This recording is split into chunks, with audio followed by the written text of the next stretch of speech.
I can still hear the crack when his fist broke Dr. Patel's orbital bone. It sounded exactly like a branch snapping in the woods behind my parents' house in Marietta on a cold December night when I was 10. One second, the woods are quiet. The next, there's this sharp, wet pop that you know can't ever be undone. That sound happened at 05:23 a.m. on Christmas morning, 2024, in the surgical ICU of Grady Memorial Hospital, Atlanta. And I was standing 6 feet away, still holding the warm ambu bag in my hands from the code we'd just called. My name is Ashley Reynolds, BSN, RN, CCRN. People online usually just call me Ash. I'm 31, 5'3" on a tall day, red-haired that refuses to stay in a bun, and I've been an ICU nurse for 8 straight years. 6 of them on nights because the differential pays the rent on the tiny one-bedroom I share with my cat, Kevin. I work in the 24-bed SICU at Grady, Level 1 trauma center, gunshot wounds, liver transplants, ECMO, the whole circus. If you've ever seen a TikTok about the real ER, where the floor those patients graduate to when they're too sick to leave. Christmas Eve 2024 was already one of those shifts that you know is going to bruise your soul long before it's over. We were on diversion for trauma because every bed in the city was full. Flu, RSV, COVID, and a nasty norovirus were ripping through Georgia like wildfire. Add the usual holiday drunk drivers sliding on black ice up I-75, and the place smelled like blood, vomit, pine-scented Clorox, and the cheap chocolate some rep left at the nurse's station. I had just come back from a 2-minute bathroom break. Miracle! When the charge phone rang. At 1942, massive upper GI bleed, 76-year-old female, BP 58/30, already intubated by EMS, ETA 4 minutes. We cleared the resuscitation bay like we'd rehearsed it 1,000 times, because we had. Crash cart, Blakemore tray, 2 units of uncross-matched O-neg already hanging, MTP cooler on wheels. That's when Mrs. Gloria Jackson rolled through the double doors. Eyes rolled back, blood pouring out of her mouth around the endotracheal tube like someone had turned on a dark red faucet. Her son Marcus was right behind the stretcher, still wearing his high-vis trucking jacket, knuckles white on the rail, screaming, "Mama, I'm here! I drove all night! I'm here!" I didn't know it then, but the next 11 days would empty every drop of fight we had in that unit. And on the morning of December 25th, when we finally lost her after 52 minutes of CPR, Marcus would put Dr. Sarah Patel, my favorite attending, the one who brings homemade samosas when we're short-staffed, in the trauma bay with a face that looked like she'd been in a bar fight. And then, 38 minutes later, he would drop to his knees in the hallway, sobbing so hard he couldn't breathe, begging us to forgive him. This is the story I've never told anyone outside the break room, because how do you explain to your mom or your civilian friends that the same man who broke your doctor's face also shattered your heart into 1,000 pieces with one sentence? I just wanted my mama for Christmas. If you work healthcare in America right now, you already know nights like this exist. If you don't, buckle up, because this is the shift that made me question whether I still have anything left to give, and somehow, against every ounce of logic, made me fall back in love with why I ever became a nurse in the first place. Part 2. The Patient and the Family. Her name was Mrs. Gloria Jackson, but every single nurse on the floor started calling her Miss G within the first 12 hours. She had that effect on people. 76 years old, 5'0", maybe 90 pounds soaking wet by the time we got her. Chart said retired middle school English teacher, Atlanta Public Schools, 38 years. The kind of teacher who kept a jar of Jolly Ranchers on her desk and could quote Maya Angelou from memory even when her ammonia level was 180 and she was seeing snakes crawling on the ceiling. She rolled into our resuscitation bay at 1946 on December 14th, 2024. EMS had tubed her in the ambulance because she was actively exsanguinating. The medic was still bagging her when they hit the doors. Blood was coming up the ETT so fast, it looked like someone had hooked a faucet to her lungs. I remember the paramedic yelling, "We dropped 218 gauges in the AC, 4 units O-neg on the pump. She's on the massive transfusion protocol already." Her initial labs would later come back looking like a death sentence written in numbers. HGB 4.2, platelets 28, INR 4.8, fibrogen less than 60, lactate 18, pH 6.91, base deficit -22, serum creatinine 4.1, up from 0.9 2 months ago. MELD score 40. Child Pew C. For anyone who doesn't speak liver failure, that's the medical equivalent of we're standing on the edge of the cliff and the ground is already crumbling. We found out later she had non-alcoholic steatohepatitis cirrhosis. Never touched a drop of alcohol in her life. Just years of diabetes, hypertension, and the slow, invisible violence of the standard American diet. Her esophageal varices had been banded twice before, but the last GI doc had written, "Patient declined further endoscopy due to anxiety." That note would haunt us. Marcus, her only child, was 44, long-haul trucker out of Dallas. He'd been on the road when his wife LaToya called him at 3 a.m. to say Miss G was vomiting blood like a horror movie. He told us he made the 850-mile drive in just under 22 hours, no sleep, 2 Red Bulls, and a prayer every mile. He walked into the PACU still wearing his reflective Carhartt jacket, steel-toe boots caked in road salt, and eyes that looked like someone had punched him in the soul long before he ever threw a real punch. The first time I met him was when I stepped out of the room to update family. He was pacing the waiting area clutching a plastic Walmart bag with his mom's Christmas presents inside. A red cardigan, a new Bible with her name embossed in gold, and a little tin of homemade peach cobbler LaToya had packed because hospital food ain't fit for nobody. "Ma'am," he said, voice cracking, "tell me true.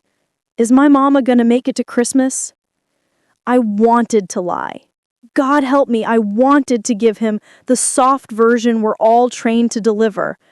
But something in his eyes, the same warm brown as Miss Cheese, stopped me. I told him the truth we tell families when we're too tired for sugarcoating. "Marcus, she is very, very sick. We are doing everything humanly possible. But she has lost a tremendous amount of blood and her liver is failing. We're gonna fight like hell, but I need you to prepare yourself that she may not leave this hospital."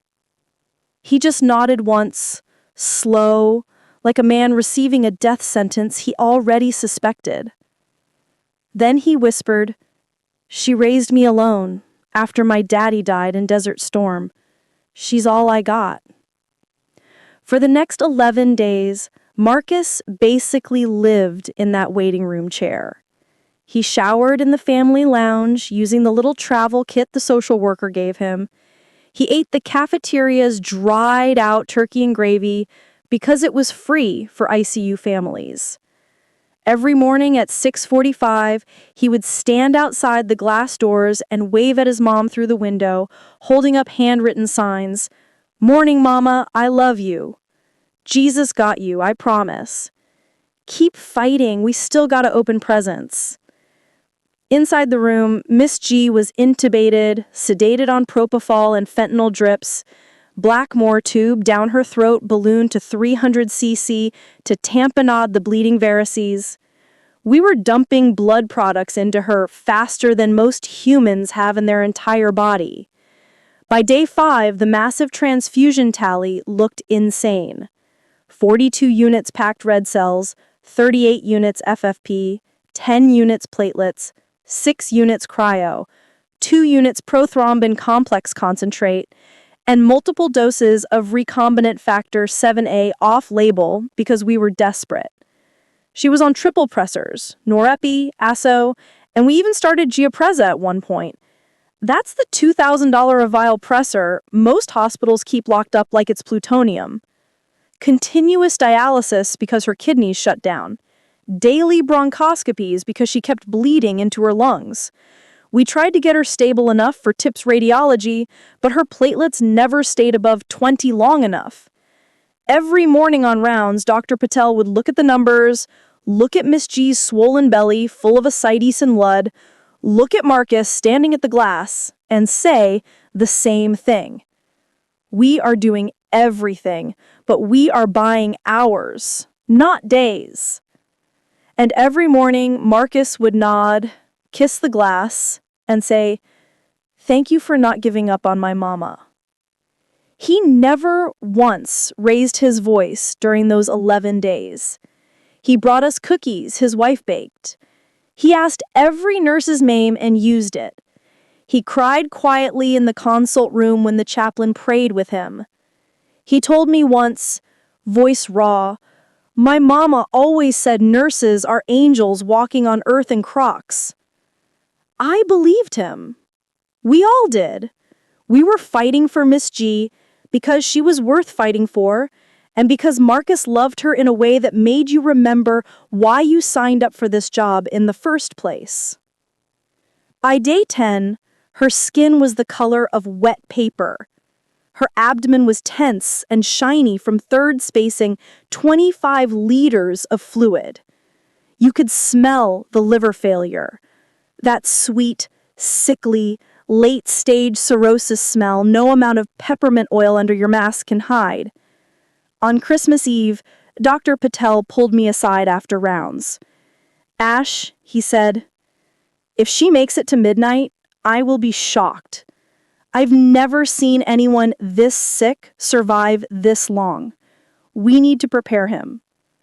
That night, Marcus brought his 2 kids to the window for the first time.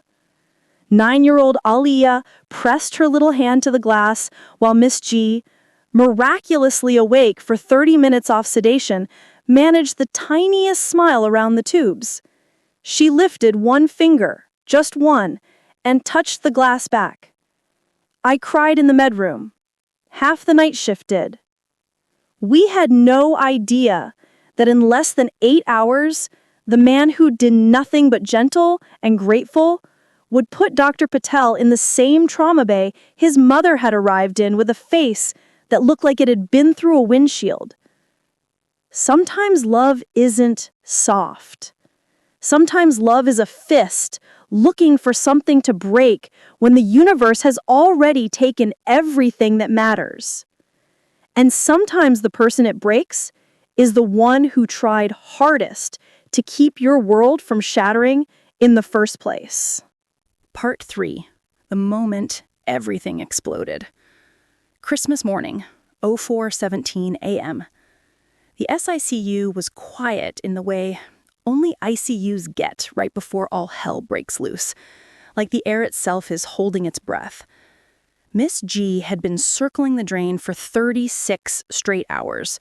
Her pressure would come up to 80 systolic on 4 pressors, then crash back into the 50s the second we tried to wean anything. Lactate had climbed to 21. She was cold to the touch, mottled from knees to chest. Her pupils were 6 millimeters and sluggish, even under the propofol drip. We all knew. At 04:11, the arterial line flatlined. Not the gentle downtrend you sometimes see, just bam, flat. Simultaneously, the ET tube filled with fresh red blood. The ventilator started high pressure alarming because her lungs were full again. Shit, she's blowing another Varix. I hit the code button before Dr. Patel even opened her mouth. We rolled her bed away from the wall like we'd practiced 1,000 times. Charge nurse Jen grabbed the crash cart. RT swapped to manual bagging. I took over compressions because I'm short and the bed height was already perfect for me. Dr. Patel called it calm and clear. PEA 0412. Push 1 of epi. Continue CPR. We ran the ACLS algorithm like it was written on our eyelids. Epi every 4 minutes. Calcium because she was hyperkalemic from all the blood products. Bicarb because her pH was probably 6.8 by now. 8 rounds total. 52 minutes of chest compressions. I remember looking up at the clock at one point and seeing 04:58. My shoulders were on fire. Someone had taken over compressions twice, but I went back in because I needed to be the one doing something. Anything that felt like keeping her here. At 05:04, we got ROSC. Sinus tach at 138, narrow complex. Blood pressure 74/40 on maxed pressors. Dr. Patel let us cheer for exactly 3 seconds before the monitor flatlined again. Fresh blood poured out of the tube like someone had pulled the plug in a bathtub. 05:09 a.m. Dr. Patel looked around the room. Every face was gray. She called it. Time of death, 05:09. Thank you, everyone. I'll go talk to the family. We stood there in that postcode silence that always feels holy and horrible at the same time. Someone turned off the ventilator alarms.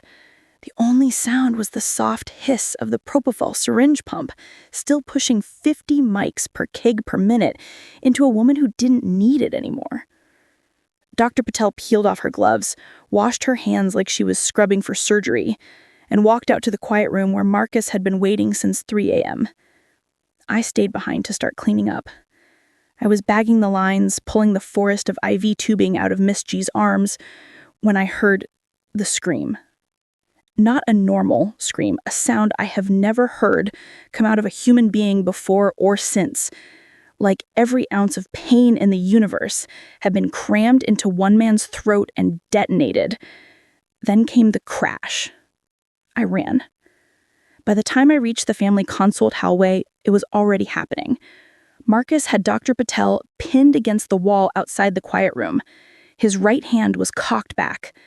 I saw the punch land in slow motion, knuckles connecting with her left cheekbone or orbit with a sickening crack that echoed off the cinder block like a gunshot. Dr. Patel's head snapped sideways. Her glasses flew off and shattered against the floor. Blood sprayed from a laceration that opened instantly above her eyebrow. Marcus wasn't done. He roared, actually roared, "Why couldn't you save my mama?" and hit her again, this time a body shot to the ribs that lifted Dr. Patel clear off her feet and slammed her into the wall.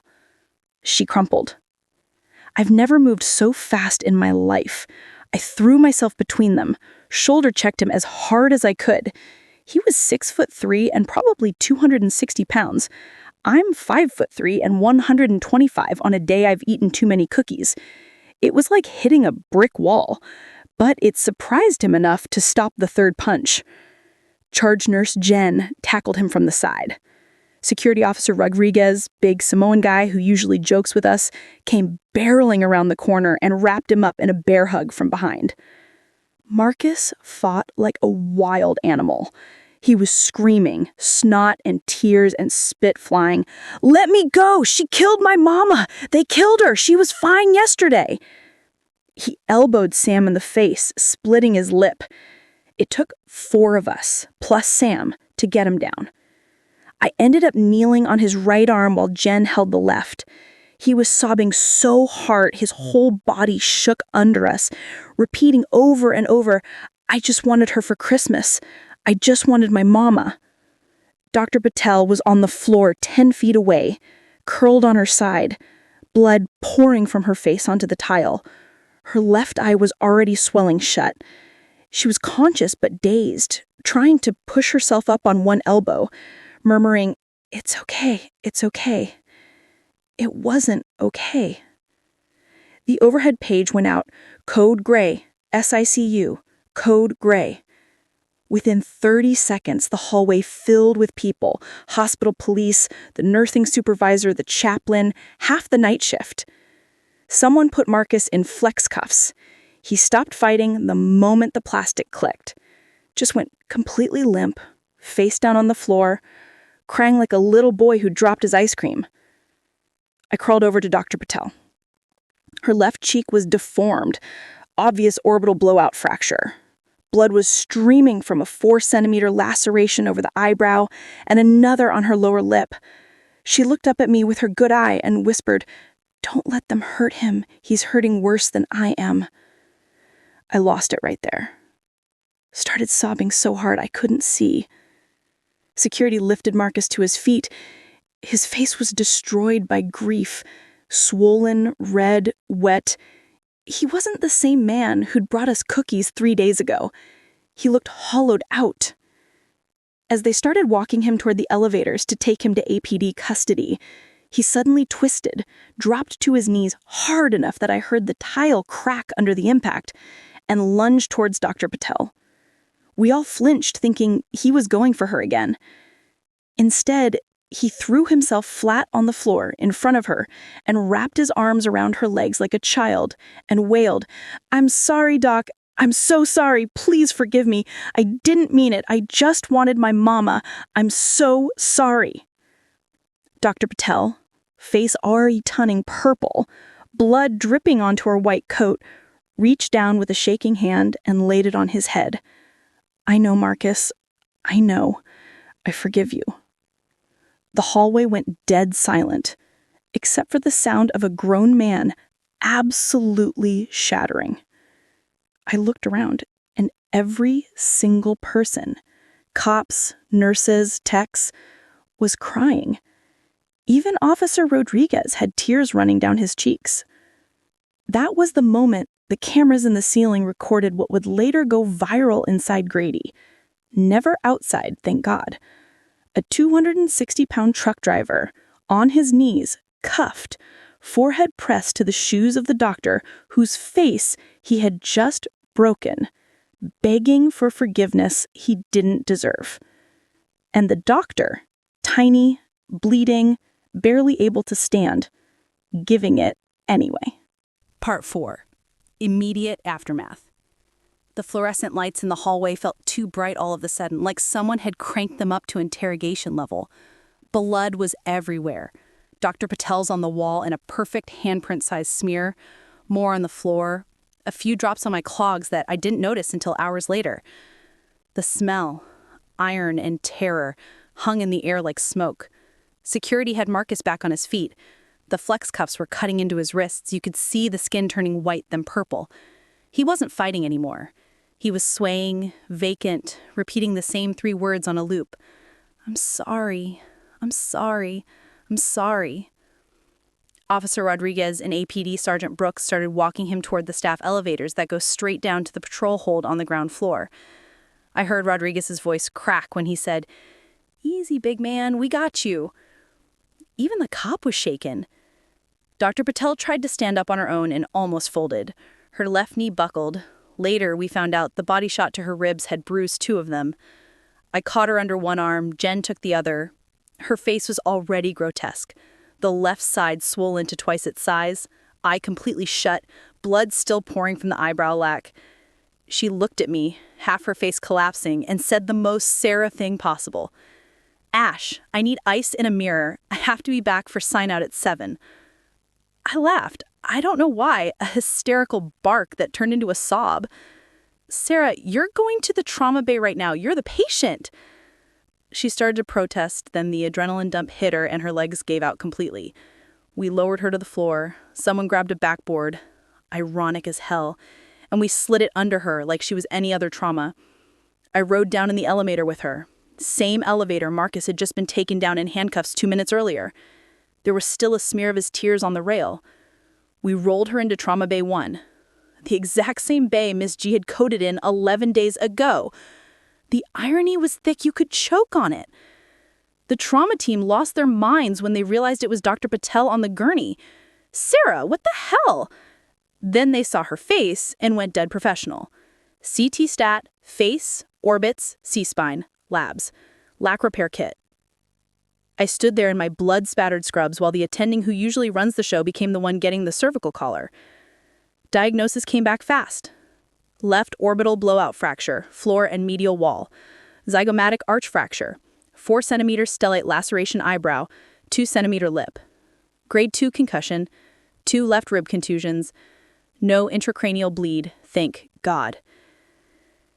They took her to the OR at 0610 for repair under sedation. Plastics came in on Christmas morning because that's the kind of human Sarah is to all of us. Meanwhile, upstairs, the SICU was a crime scene. Yellow tape across the hallway, photographers, administration in suits at 5:45 a.m., risk management, the whole circus. And Marcus was downstairs in holding, facing felony aggravated assault on a healthcare worker, up to 20 years in Georgia if they push it. I couldn't breathe. I walked to the chapel on the first floor because I didn't know where else to go. It was empty, except for a janitor mopping. I sat in the back pew and ugly cried until my ribs hurt. I kept seeing Sarah's swollen face and Marcus on his knees and Miss G's cold hand I'd held 20 minutes earlier. At 0648, my phone buzzed. Text from the chaplain, Reverend Denise. Marcus is asking if he can see Dr. Patel before they transport him to Fulton County. He won't stop crying. I stared at the screen until the letters blurred. I didn't know what forgiveness was supposed to look like at 6:48 a.m. on Christmas after someone you love has just been beaten half to death by someone else you love in a completely different way. But I knew Sarah. I walked down to the APD hold room. Marcus was on a metal bench, cuffed to the wall, head hanging so low his chin rested on his chest. When he saw me, he started shaking. "Miss Ashley, please tell her I ain't no monster. I never hit a woman in my life. When she said my mama was gone, something in me broke." I crouched so we were eye level. "Marcus, she's in surgery right now because of what you did. She can't see you." His face crumpled. A sound came out of him that wasn't human. Then he whispered, "Can you tell her I'm sorry, please?" I told him I would. I was halfway to the door when he called out, voice small, "Tell her my mama would be ashamed of me right now. Miss G always said violence is what you do when you run out of words." I couldn't answer. I just nodded and left before I started crying again. Sarah came out of the OR at 0920, left side of her face wrapped in pressure dressing, eye patched, lip stitched, looking like she'd been in a cage fight. The first thing she asked when she saw me wasn't about her face. "How is he?" I lost it all over again. She reached for my hand with her IV arm and squeezed. "Ash, bring him to me before they take him." Administration tried to stop it. Legal said absolutely not. But Sarah Patel is 5'2" of pure steel wrapped in kindness. And when she said, "Either you bring that boy to my bedside or I'll discharge AMA and find him myself," they caved. At 10:05 a.m. on Christmas morning, Marcus, still cuffed, escorted by 2 officers and Reverend Denise, was brought to PACU Bay 3. Sarah was propped up on the stretcher, face swollen beyond recognition, morphine on board but still lucid. Marcus took one look at her and collapsed. The officers caught him before he hit the floor. He was sobbing so hard he couldn't speak. Sarah reached out her hand. He stared at it like it was the last lifeline on earth. Then he took it, gently, so gently, with both his huge cuffed hands and pressed it to his forehead. "I'm sorry," he whispered over and over. "I'm so sorry, Doc. I'm so sorry." Sarah's voice was hoarse from the tube they'd placed for sedation, but steady. "Marcus, look at me." He did. "I already forgave you the second you asked. Your mama raised you better than this, and you know it. But I know what grief does. I've held too many hands when the monitor went flat. I know." She paused, wincing as the swelling pulled at her stitches.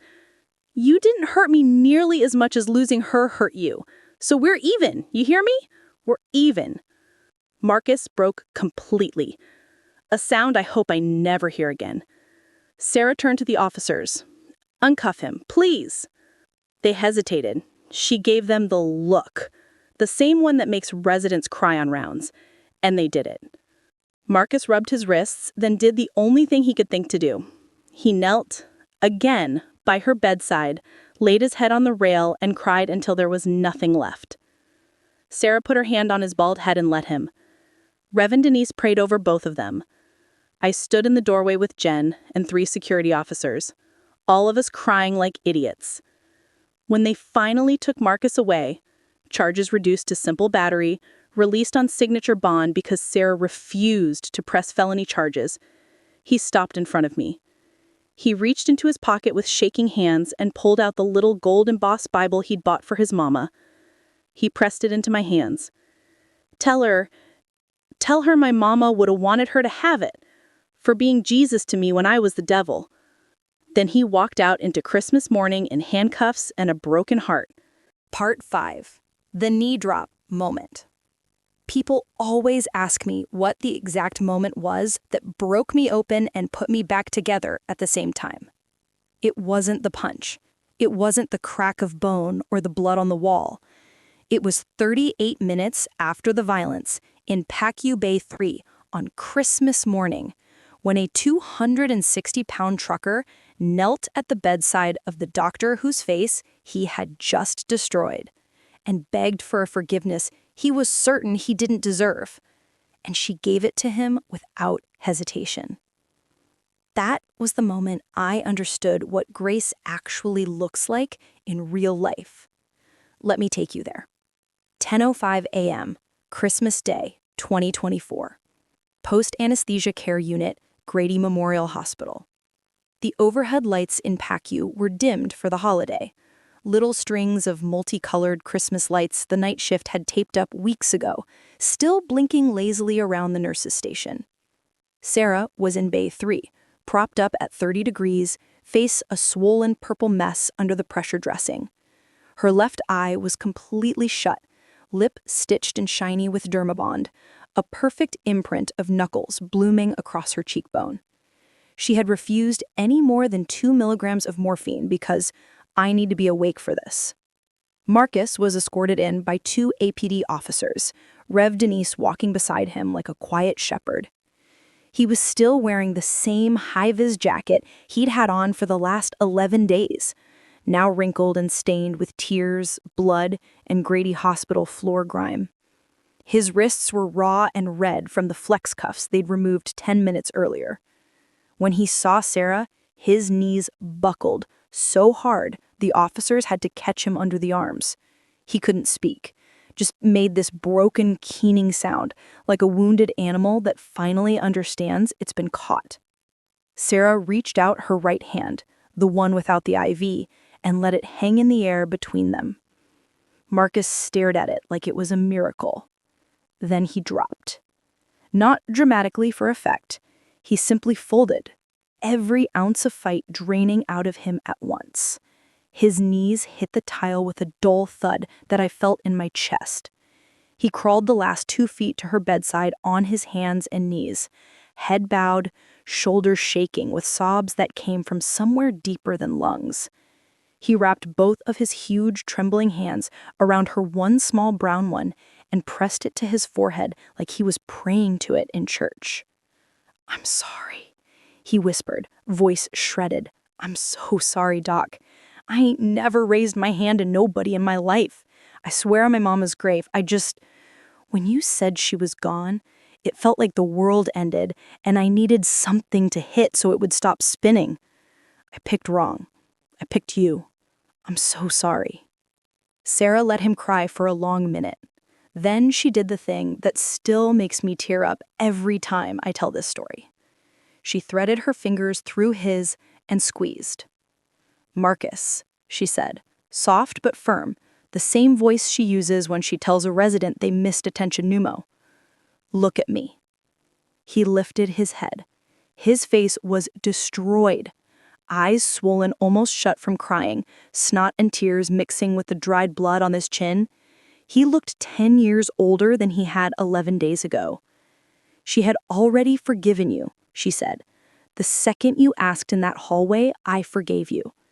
You didn't hurt me nearly as bad as losing her hurt you. I've held too many mothers while their sons stood outside the door and screamed. I know what grief can make you do. So, we're even. You hear me? We're even."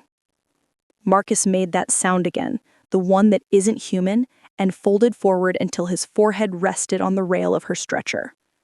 Sarah looked up at the officers. "Take those cuffs off him now." They hesitated. This was technically an assault on a healthcare worker. Paperwork was already filed. Sarah gave them the look, the one that has made chief residents cry at 3 a.m. over a missed lactate. The officers uncuffed him. The second the metal clicked open, Marcus did something I will never forget as long as I live. He gently, God, so gently, took Sarah's bruised hand, turned it palm up, and pressed his lips to the inside of her wrist, right over the pulse point, like he was kissing a saint's hand in church. "Thank you," he whispered against your skin. "Thank you for giving my mama 11 more days. Thank you for not giving up on her, and thank you for not giving up on me when I stopped being human for a minute." Sarah's good eye filled with tears. She reached out with her other hand and laid it on the back of his shaved head, fingers moving in the same small circles she uses when she comforts dying patients. "Your mama raised a good man," she said. "She'd be proud of you for this part right here." Marcus completely lost it. He stayed on his knees for a full 5 minutes, crying into the blanket on Sarah's stretcher while she stroked his head like he was one of her own kids. Rev Denise stood behind him with both hands on his shoulders, praying softly in a voice that could calm a hurricane. I stood in the doorway with Jen, both of us openly sobbing. One of the officers wiped his eyes with the back of his hand and pretended he wasn't. When Marcus finally stood up, his legs were shaking so badly he had to lean on Rev Denise. He reached into his jacket pocket and pulled out the small gold-embossed Bible, the one meant for Miss G, the one he'd shown me every day through the glass. He placed it in Sarah's hand and closed her fingers around it. "My mama would want you to have this," he said, "for being Jesus with skin when I needed it most." She clutched it to her chest like it was the most precious thing anyone had ever given her. Marcus turned to me last. "Miss Ashley," he said, voice raw, "you held my mama's hand when I couldn't. You let her squeeze your finger that last time she woke up. I ain't never gonna forget that." Then he hugged me. Not a polite hug, a full-body, rocking back and forth Southern mama at a funeral hug that lifted me off the ground. I could feel his heart hammering against my cheek. When he let go, he looked at all of us, Sarah, me, Jen, the officers, Rev Denise, and said the last thing any of us expected. "Y'all gave my mama the best death anybody could ask for. She wasn't alone, she wasn't in pain, she had people loving on her right up until the last second. I got mad at the wrong thing. I should have been thanking y'all instead of hurting y'all." He took one step back, dropped to his knees again, this time facing all of us, and bowed his head. "Thank you," he said to the floor. "Thank you for loving my mama when she couldn't love herself anymore." Then he let them lead him away. Sarah watched him go until the doors closed. Then she looked down at the Bible in her hands, opened it to the dedication page, and read the inscription Marcus had written in shaky handwriting the night before. "To Mama, Merry Christmas 2024. I'm finally home. Love ever, your boy Marcus." She traced the words with her finger, tears rolling down the one side of her face that still worked. I sat on the edge of her stretcher, and we cried together until the PACU nurse threatened us with discharge papers. That was the knee drop moment. Not the punch, not the blood, the moment a man who had every reason to hate us chose, while literally on his knees, to thank us for taking care of the person he loved most in the world. That was the moment I knew I would never leave this job. Not after 20 more years of nights like that, because sometimes in the middle of all the ugly, humanity shows up barefoot and bleeding and reminds you why you keep going. Part 6, The Days After. The first week after Christmas 2024 was the quietest our PACU had ever been. Nobody played music at the nurse's station. Nobody made TikToks. The usual dark humor that keeps us alive was gone. We moved like ghosts, restocking rooms, answering alarms, speaking only when we had to. Sarah was out for 6 weeks, orbital reconstruction surgery, rib fractures that made every breath hurt, and the kind of concussion that left her dizzy if she turned her head too fast. But the real injury wasn't on the CT scan. She told me on day 4, sitting in her kitchen while her husband made tea. "Ash, I keep seeing his face when he hit me, and then I keep seeing his face when he kissed my hand. I can't decide which one is real." She started therapy twice a week. So did I, so did Jen, so did Sam, the security officer. Grady set up a critical incident debrief for the entire night shift. Half the room cried, the other half stared at the floor. The hospital never pressed felony charges. Sarah refused to sign the affidavit. Legal lost their minds. The DA offered aggravated battery, still a felony. Sarah said no. She wrote a victim impact statement that basically said, "The real victim on Christmas morning was a son who watched his mother die. I was collateral damage of a broken heart. Please offer him counseling, not a prison cell." Marcus ended up with misdemeanor simple battery, anger management classes, 100 hours community service, and court-ordered grief counseling. He completed every single requirement early. He also sent things. First came the flowers, 3 dozen roses delivered to the PACU on December 31st with a card that just said, "I'm sorry," in handwriting so shaky it looked like a child wrote it. Then came the letter. 8 handwritten pages on yellow legal paper. He apologized to every single person by name. He'd memorized our name badges. He thanked us for every small thing we did for Miss G that he'd noticed. The way I braided her hair when it got tangled in the BiPAP straps. The way RT Mike sang old gospel hymns while he suctioned her. The way Sarah held her hand during the last bronch and whispered, "It's okay to let go if you're tired." He ended the letter with this: "I hate that my worst moment hurt y'all on your worst day. I pray God lets me spend the rest of my life making up for 5 seconds I can't take back." Then came the gift cards. $500 in Starbucks cards, split between the day and night shift. A note said, "For all the coffee that kept you awake while you kept my mama alive." The unit put them in the break room drawer, and nobody touched them for weeks. It felt like blood money. January was brutal. I started having nightmares, the crack of bone, the blood spray, Marcus's scream. I'd wake up swinging at shadows. My cat Kevin stopped sleeping on the bed because I thrashed so much. Sarah came back to work February 10th. Still had a faint scar through her left eyebrow and a slight droop when she was tired. But she walked in like nothing happened, handed out samosas, and asked who wanted to take the fresh liver transplant in room 8. Nobody talked about it. We just functioned. Until March 17th. I was charged that night when a man walked up to the double doors carrying the biggest fruit basket I'd ever seen. Wearing a reflective vest, same as always. Marcus. He looked different. Had lost 30 pounds, eyes clearer. He stood at the desk, hat literally in his hands, and asked the unit clerk in the smallest voice, "Is it okay if I leave this? I don't want to bother nobody. I just wanted to say thank you in person." The clerk paged me. I walked out expecting to feel fear. Instead, I felt this rush in my chest, like seeing an old friend you thought you'd lost. He started crying the second he saw me.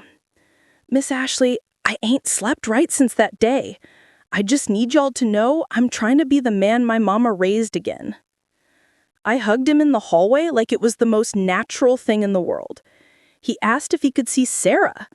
She happened to be on call that night. I paged her overhead. "Dr. Patel to SICU stat.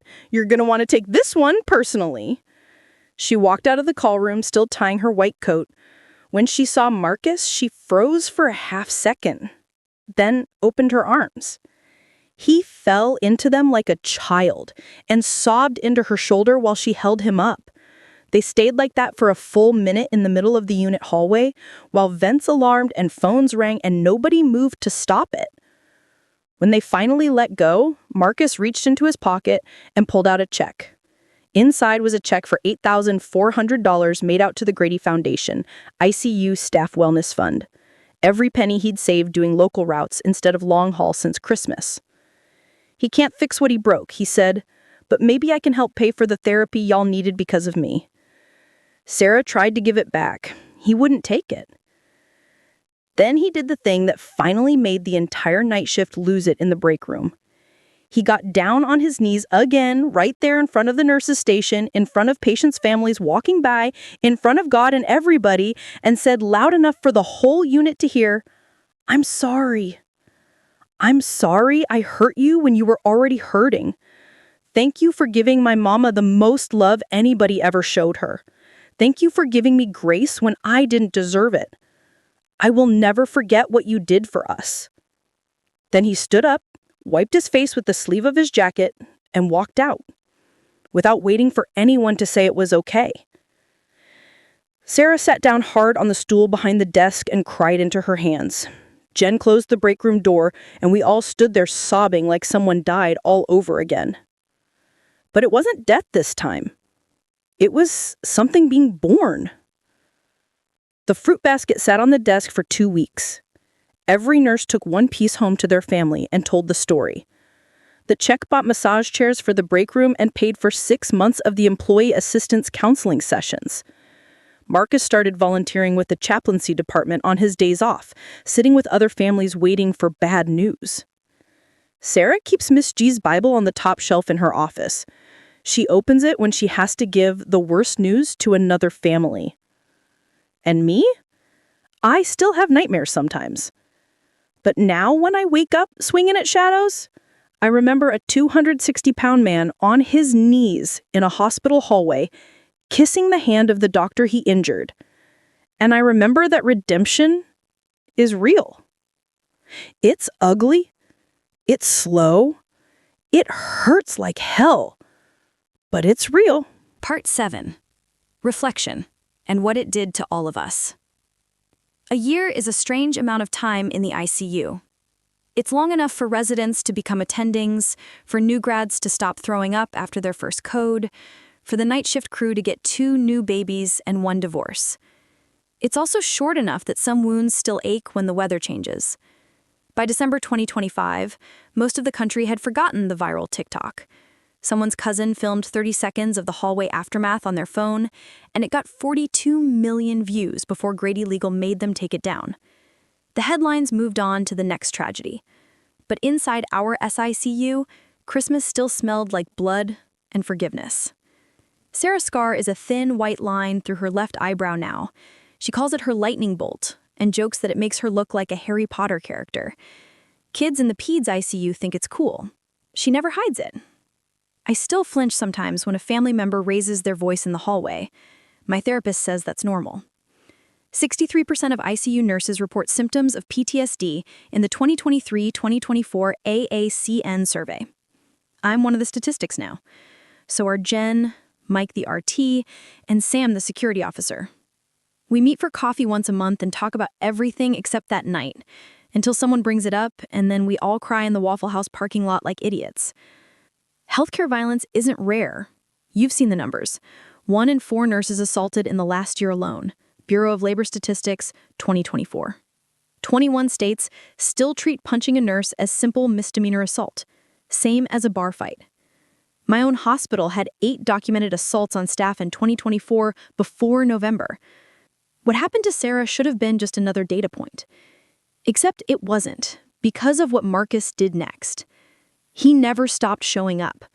Every other Thursday, he volunteers with Rev Denise in the family waiting area, bringing homemade pound cake, and sitting with strangers while they wait for someone to come out and say the words that end worlds. He listens. He cries with them. He tells them, "I know what it feels like to lose the most important person in your life on Christmas morning, and I know what it feels like to hurt the people who tried to save her. If you need to scream, scream at me. I can take it." He started a little nonprofit called Miss G's Grace. It pays for therapy copays for healthcare workers who've been assaulted. Raised $47,000 in the first year, mostly $5 and $10 donations from nurses across the country who heard the story on Reddit or TikTok. Sarah is on the board. So am I. We speak together sometimes, at nursing conferences, at security trainings, at state legislatures when they debate stronger penalties for hospital violence. We tell the punch part fast. We linger on the kneeling part. Because that's the part people don't know how to file in their brains. Politicians want the story to be about metal detectors and panic buttons. Nurses want it to be about burnout and short staffing. Both are true. But the deeper truth is messier. Sometimes the person who hurts you is the same person who reminds you why you stay. Sometimes the fist and the kneeling come from the exact same heart. Sometimes love looks like violence for 5 seconds and repentance for the rest of a lifetime. I no longer believe we are heroes. That word is too clean. We are humans, holding other humans while they fall apart. Sometimes they lash out. Sometimes they kiss your scarred hand and thank you for catching them, even when you couldn't. Both things can be true at once. Sarah keeps a framed photo in her office now. It's from the hospital gala in September 2025. Marcus, in his first ever suit, standing next to Sarah in a red sari, both of them smiling like they didn't almost destroy each other on Christmas morning. Underneath, in Sarah's handwriting, forgiveness isn't a feeling. It's a choice we keep making every single day. I read it when I have bad shifts, when families yell, when patients die, when I'm so tired I can't remember why I still do this. Then I remember Marcus on his knees, pressing his lips to the pulse in Sarah's wrist like he was checking to make sure Grace was still alive. And I clock in for another night. Because some stories don't end with the trauma. They end with the long, slow, painful, beautiful work of choosing to love anyway.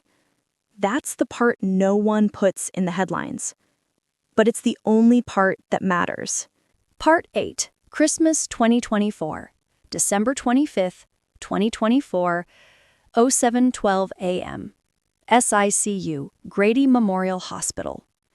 The unit was already busy. Flu season came early and mean. We had 4 pressor-maxed patients, 2 fresh traumas, and 1 liver transplant who decided to bleed at 4 a.m. Same chaos, different year. I was charge again, running on 2 hours of sleep and the kind of coffee that tastes like regret, when the unit clerk buzzed me. "Ash, there's a guy at the desk with a big box. Says he's supposed to deliver it to the night shift personally." I figured it was another fruit basket from a grateful family and started walking out to sign for it.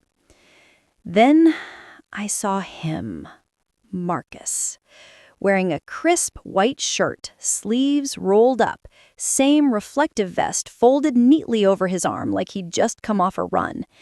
He had put the weight back on in muscle, not fat, eyes bright, carrying the biggest cardboard box I'd ever seen, wrapped in plain brown paper and tied with red ribbon.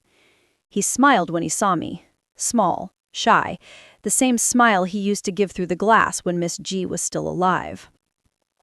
"Miss Ashley," he said, voice thicker than I remembered. "Merry Christmas." I couldn't speak. Just opened my arms. He set the box down and hugged me so hard, my feet left the floor again. Sarah walked up behind me, fresh off rounding, hair still wet from the call room shower.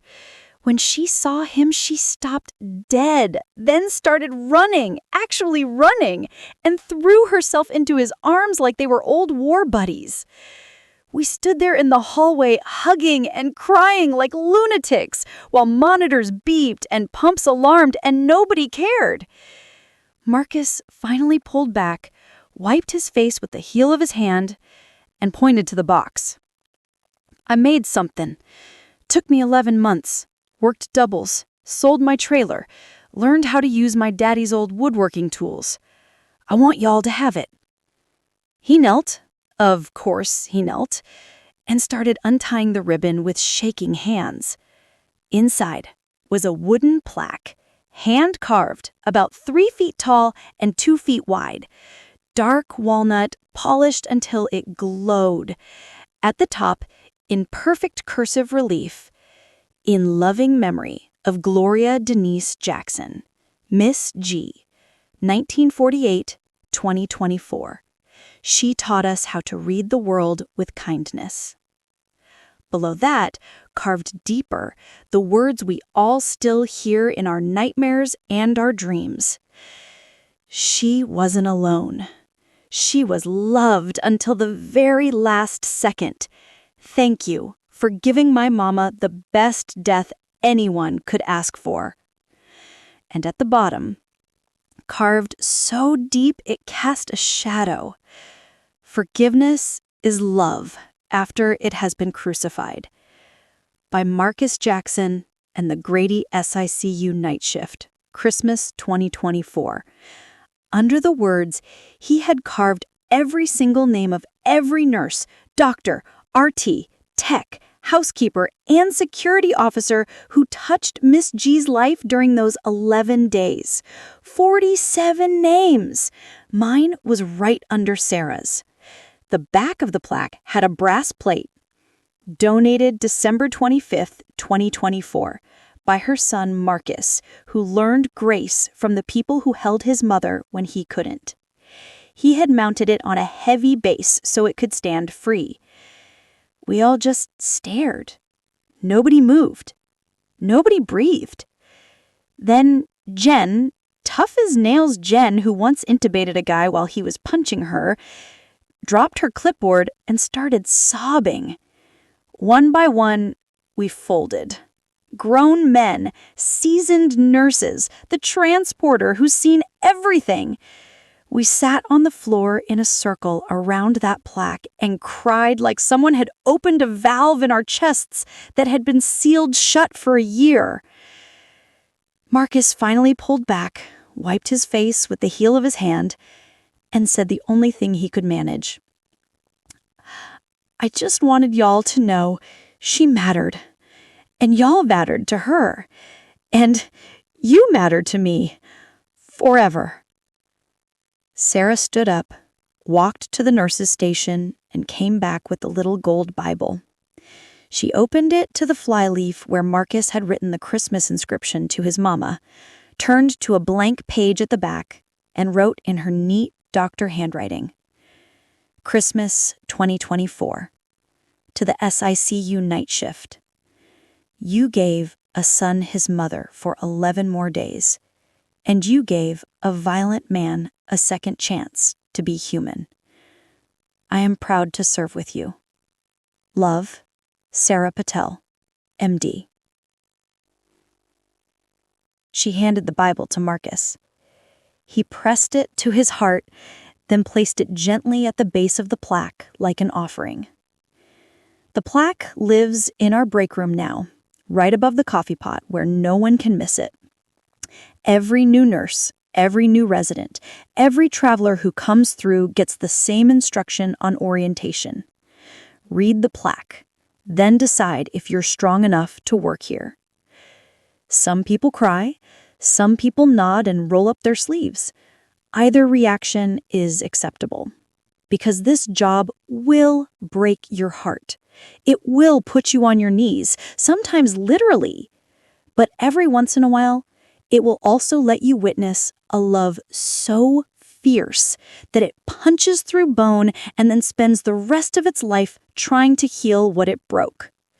That's the real story of Christmas 2024. Not the blood, not the violence. The man on his knees, the doctor who forgave him, and the army of exhausted healthcare workers who decided that love was still worth the risk. Miss G didn't get to open her presents that year, but 1 year later, her son gave us the greatest gift we'd ever received. Proof that even on the worst night of your life, redemption is still possible. And some mothers keep teaching the world long after they're gone. Merry Christmas, Miss G. We still miss you, and we always will.